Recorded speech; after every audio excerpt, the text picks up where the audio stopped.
আসসালামু আলাইকুম। আজকে পাতবো দই। এই যে 3 কেজি দুধ আমি ভালোভাবে জাল দিয়ে নিলাম আর দইয়ের পাতিলটা ভালোভাবে টিস্যু দিয়ে মুছে নিলাম। একটু গরম করে নিলাম গ্যাসের চুলায়।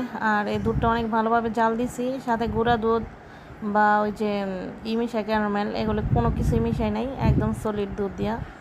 তো যাই হোক, আমার বাচ্চারা দই খাইতে অনেক বেশি পছন্দ করে, সেজন্য আমি দই পাতার প্রস্তুতি নিলাম।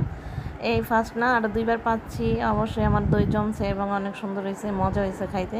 তো আজকে আবার পাত্তাছি, আশা করতেছি অবশ্যই জমবো ইনশাল্লাহ। আর এই দেখেন, জমে গেছে মাশাল্লাহ, অনেক সুন্দরভাবে জমছে আর খাইতে অনেক অনেক বেশি মজা হয়েছে। ওয়ান টাইম কাপেও একটা পারছিলাম, তো ওয়ান টাইম কাপটা রাত্রে খাইলো আর বাদ বাকিগুলো ফ্রিজে রেখে দিছি। এগুলো পরের দিন সকালে খাই দেখুন কেমন লাগে। ফ্রিজের জমা একদম ঠান্ডা দই, দারুণ মজা, দারুণ। চাঁদের তো অনেক অনেক বেশি পছন্দ করছে আর খাইতেছে, বলতেছে যে অনেক অনেক মজা হয়েছে। ওকে, আল্লাহ হাফিজ।